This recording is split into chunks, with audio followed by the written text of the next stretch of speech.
Super Eagles head coach Stephen Keshi is still hanging his hopes on the wings of probability, even when he knows that his contract with the Nigerian Football Federation have long expired. The big question from football close watchers and fans is, what is Stephen Keshi still waiting for? Welcome to Hotsports. It promises to be another exciting package this weekend. Hotsports cranks up the heat this Saturday with fresh sport news and incisive analysis backed by exciting visuals. Hotsports, your unique source of sport information, education and entertainment, inimitably delivered via hot, scorching argument where no one blinks. Don't miss it.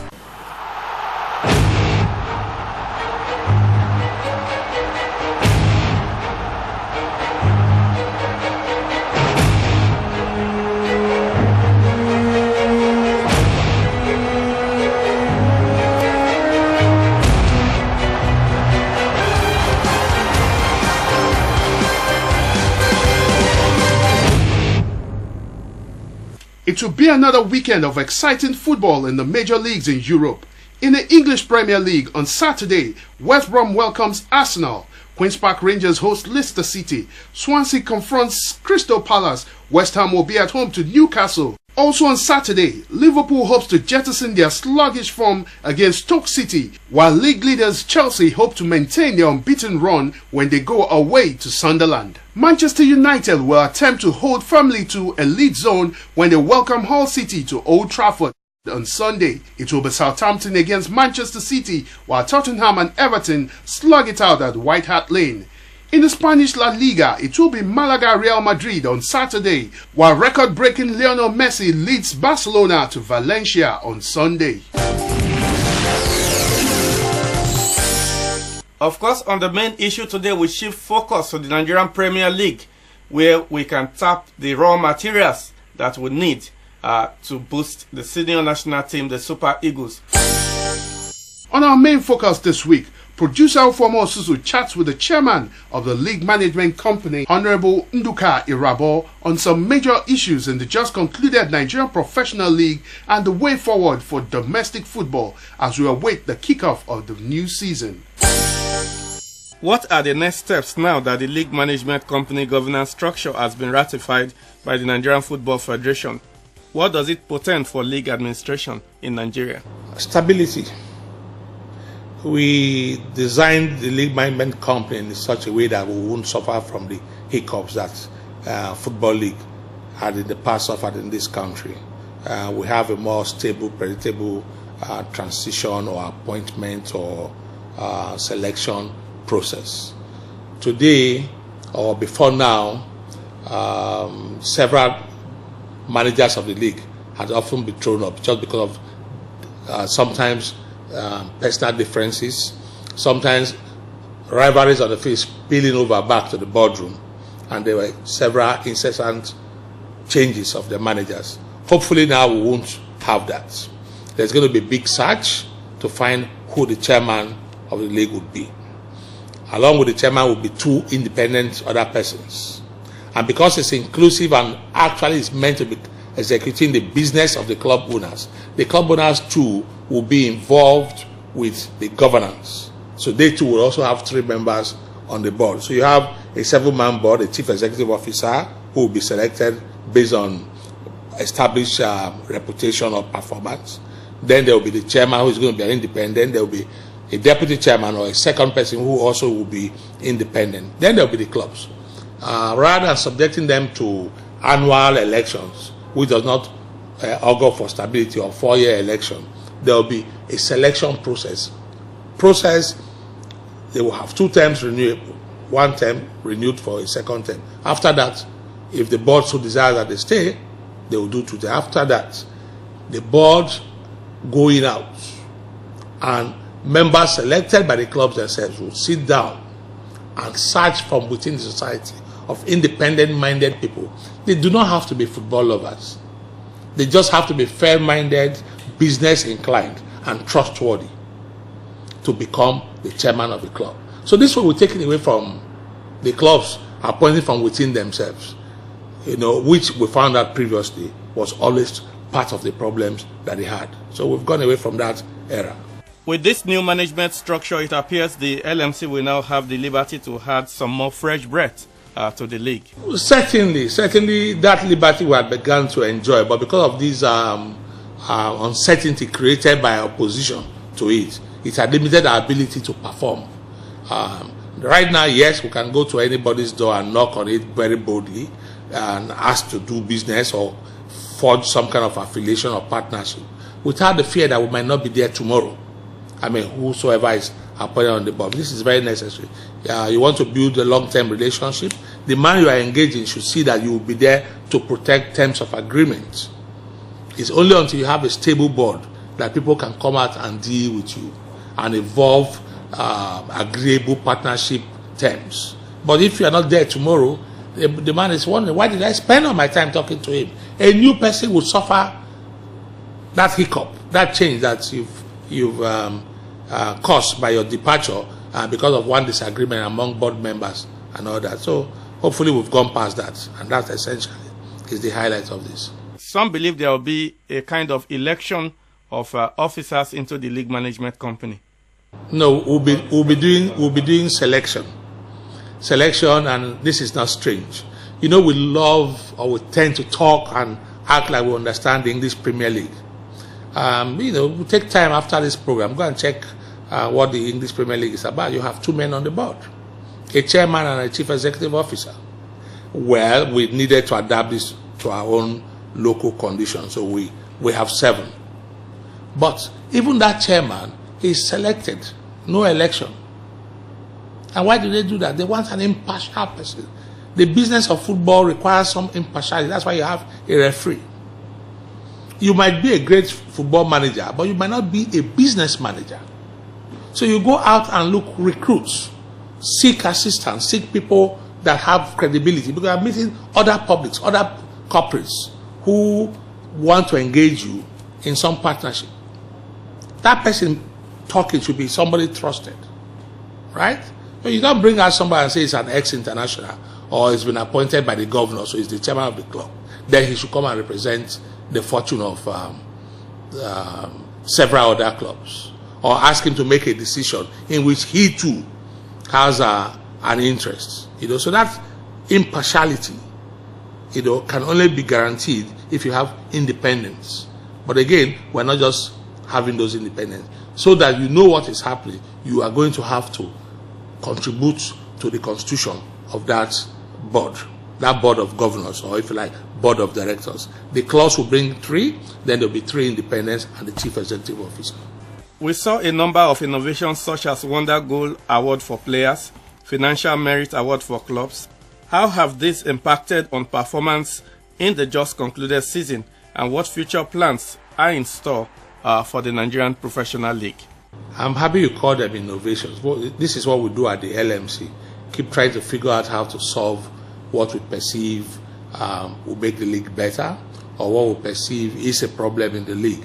And the performance award is in the 2nd season right now. And in this particular season, I'm happy that people can see the impact. We're scoring more goals. Players are more dedicated. They are better highlighted individual performances. This season we had somebody scoring 6 goals in one match. That seldom happens. That's a hat trick 2 times over. You can attribute that to people knowing that they will be rewarded for what they do. You know, what were we paying for wonder goal scorers? We'll put them into some kind of competition and select from amongst several recorded goals that we have. About 100,000 naira. I believe, and a few have said so too, that it has impacted on their quest or zest to want to be among goal scorers. So yes, it's been good. But this season we're going to do more enduring things. There are other problems. We still have problems of trying to bring people to the stadium, or trying to get people to connect to the game. This is a game of people playing, people watching. The more there are people watching, the more those playing want to be at their best. I am actually not too happy to say I am not impressed with the figures we're turning out right now. But what can we do? The club managers themselves have to work on that. We are going to introduce incentives for them. Some of the monies we bring into the pool to share amongst them. Some will be determined by the ability to bring people into the stadium. Right now, we're doing an average of about 2,500, 3,000, about 3,000. We can do a lot better. So we're going to create some threshold. If you can do more than that, you get rewarded. Don't expect that everybody will share the same amount of money. Your ability to bring people into the stadium will determine how much money you get. Just as your ability to acquire points decides how much money you get. In our merit or performance bonuses or awards that we give the clubs, you will notice that the first club this season is getting 50 million naira, some 50% increase from the previous year. The bottom club at the basement is getting just 1.5. It's enough incentive to get better performance, more competition. More competition keeps the league more exciting. So we're hoping that we would find such other incentives to throw in. The better the league finances get, the more it is thrown back into developing the league. The league management company came up with minimum wage for players and also put in place measures to ensure they got paid. But we still have had situations where players complained of unpaid salaries. Any plans to get this resolved going forward? Well, there would always be differences between employers and employees, between the club owners and their employees. There will always be, but we have anticipated this and worked out how to address them. Unfortunately, the actors are not taking advantage of it. The players sit back and suffer in silence. They make noise in public only when it's become late, and they do not follow the procedure. What we're looking at right now is to say, why is this going on? Are they too engaged with the game that they forget their welfare? As a matter of fact, the welfare is most paramount in our mind. That's why we devoted so much time designing a way to address this. Now, what we have here is that there has to be a process. The players must, formally complain to the employers that, we have outstanding monies to be paid. And they will notify the LMC.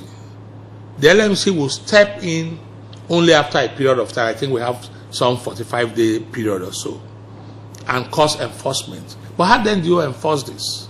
Otherwise, it will just be a seesaw of letters and intervention without meaning. Hence, we introduce the financial performance guarantee, that you have to have the means to sustain your obligation. We quantified what we thought were the must-do financial items amongst the clubs. How much will the club spend in a season? Typically, they will spend anywhere between 160 million to 300 million. The very rich ones spend far above that. But, we assume that if the players earn a minimum of 150 million and you have 25 to 35 players in your squad, and then you have your coaches and all of that, this is the kind of obligation. So we said 100 million the last season. A few clubs, Kano Pillars in particular, brought their performance guarantee. Now what happens is that if there's a performance guarantee, which is ask the man you deal with, your banker, to confirm to me that he has money. Before we came up, it used to be a letter from your proprietor. A letter simply means nothing, it adds up to nothing. But if your banker says to me, Mr. Enyimba is capable of meeting all his obligations, that will be fine, we'll hold on to it. And the players complain to us that it's 40 days or 45 days now, we haven't been paid. We go back to the bank to say, we are drawing on this guarantee. The man you gave us a guarantee on has not been able to meet his financial obligations. Unfortunately, it took quite some time for the actors, the managers themselves, to understand what this was about. I also say the media. It's as if we were asking them to climb some impossible hurdles. That wasn't it. It's to stop this frequent not being able to oblige. Look at the embarrassment we faced the other day. FIFA asking that one of our oldest clubs be sanctioned unless they pay immediately or meet their obligation to a Ghanaian player immediately. There are so many such cases here.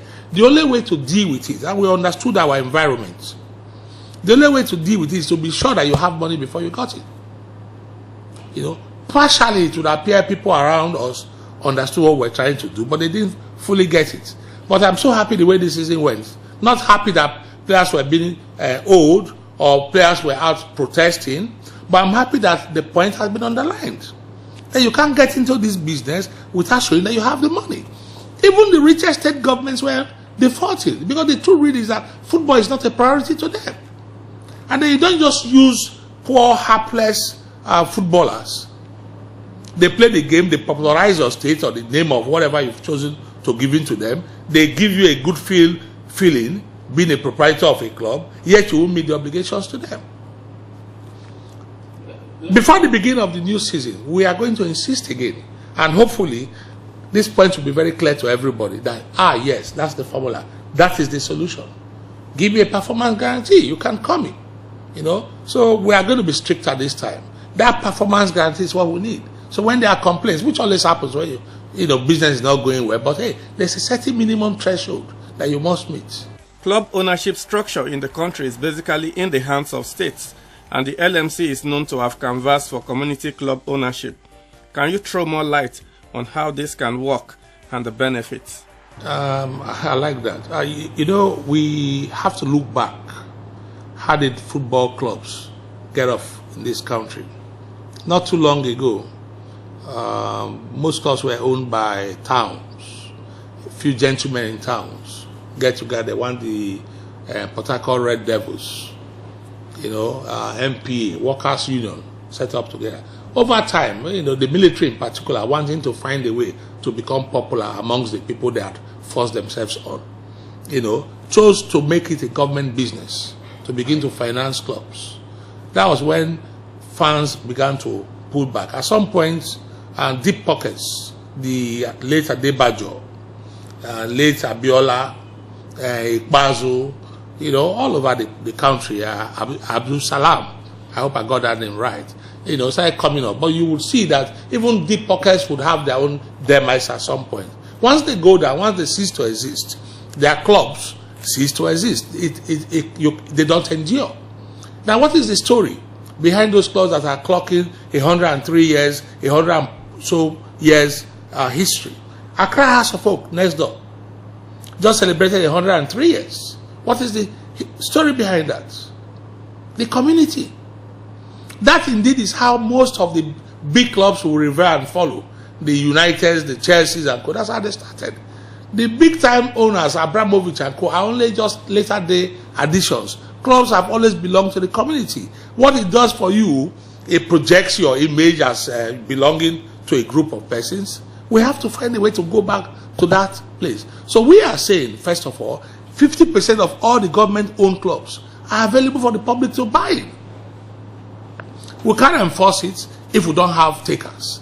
But we need to have takers. And hey, I'm not looking for somebody who has so much money. I'm looking for everybody to get involved. Small change for a big dream. Bring your 2,000 a month. If I got 20,000 people coming up with 2,500 a month for 10 months of the year, that's 500 million. It will run the club from our studies and still leave you with 200 million to invest in something else. That 200 million you can put in a commercial yielding enterprise, which will be translated back to the activities of that club. That is how you get an enduring club. But big spender, football-loving governor, tomorrow somebody else is elected, he's not a football-loving governor, then the club begins to falter. Or the governor decides that I have other priorities and he will not release the money. Or the permanent secretary simply doesn't understand why he's paying somebody 500,000. Somebody that left school just yesterday.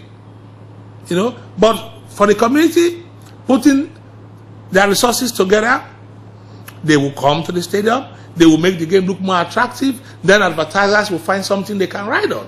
You want to ride on the passion, the affinity of the people to project your goods. You make all your oranges, all your juices here. We buy them here, you take £2 million and go and give Man United. And this is where you need to sustain the club. But they will be sooner or later arguing with you that, hey, I can't see people following these games. So we are saying, community, come on, you have an opportunity to get back. And once you begin to establish this passion and people begin to see you are following your game again, then they will bring in money. Then the clubs can make money. So we need governments for infrastructure. Make the stadiums clean. Make it possible for us to have access to that stadium. Make it clean. Build better stadium. Give us land to build clubhouses, training grounds. That's what you need government for. And then help us mobilize people. People can get around. This is the way it's going. People talk about German Bundesliga, how popular it is, how people fill up the stadium. The secret is that it's actually owned by the community in most cases. Even England, the EPL, they are beginning to look towards Germany to see what the secret is, and that's what it is. There is a history, although it's American football. The only club owned by community in America are the Green Bay Packers. They've never had an empty seat in any of the games because it's yours. People tend to treat that which is theirs more seriously. Today, it is government, it's not us. I mean, that's the attitude. So people don't come. Painfully, I went to one lower league game the other day, and we had just 67 people. That included the players, the referees, the band boys, and us, the so-called VIPs. 67 in Nigeria. Look at the Federation Cup the other day. What did you have? In spite of all the campaign, the drumming up in the media, what did you have? Federation Cup, Challenge Cup or FA Cup. In some climes, it is the biggest competition. It used to be the biggest competition here. But the way the people were disengaging, we have to stop it. And the one way that I know of to stop it right now is to get the people involved. And I'm asking the state governments who already have these clubs to help get people involved. However, if they do not do that and they find a group of people who meet the conditions, who are able to prove they are organized and can come in, it's in the rules. People are given first options. The clubs that are in there have the first option. Those who are relegated also have the first option. Right? So if they don't take it up and they don't meet the conditions, we'll go to the lower league. If they too can't do it, they will get outsiders. So I'm just waiting for people to come and take it up. That is what we need to change our game. Don't forget that the league is the bastion of whatever success you can make of your football. The local league. We need to rethink how we are doing things. And that's what LMC has been intensely pursuing these last few days.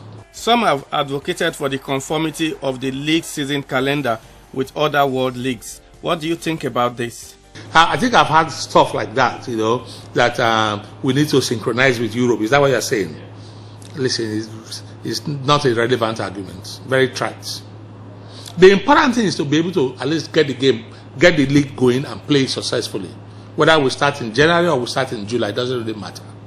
What's important about synchronizing with Europe? Europe is a different market. Yes, it is true that our boys' departure for trials tends to be disruptive, but it's not the whole team departing. You need to have a deep, rich team. When there's Nations Cup, don't African players come back home? Doesn't the league continue? The league continues. If you are good enough, people will spot you. There are several windows. What you probably need to synchronize is the transfer windows. But league can run. We don't have a universal calendar year round. MLS plays a different calendar. Africa in particular has a different calendar. African calendar is from January to November. Nations Cup is usually January, February. After that, you play your league. Then by November, you must submit who your champion is. I don't need to sync this with Europe. However, we are reducing the time, so we'll have time to do things in between. There are many mini leagues you can create from a league, But, these first few years, the time is coming down. You need to give people some time to rest. I think ideally, it's been medically established that players should have at least 8 weeks break. Then you need to review the past season with the players. There's some kind of reorientation of coaches, managers, players themselves. Some of it has started. Yesterday, AFON met. I'm happy to say we supported their meeting. They need to understand.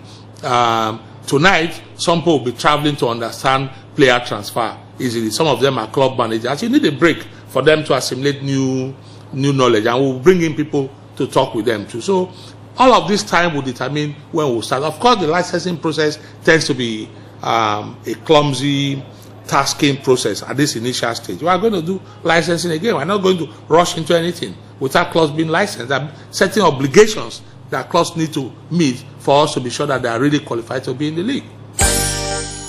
Well, with that focus on the Nigerian Premier League, we hope we'll be able to take some practical lessons from Nigeria's inability to qualify for the Nations Cup in January, and of course move ahead by getting the right players, even from the Nigerian Premier League, are here at home so that we can have a well-fortified team for future assignments.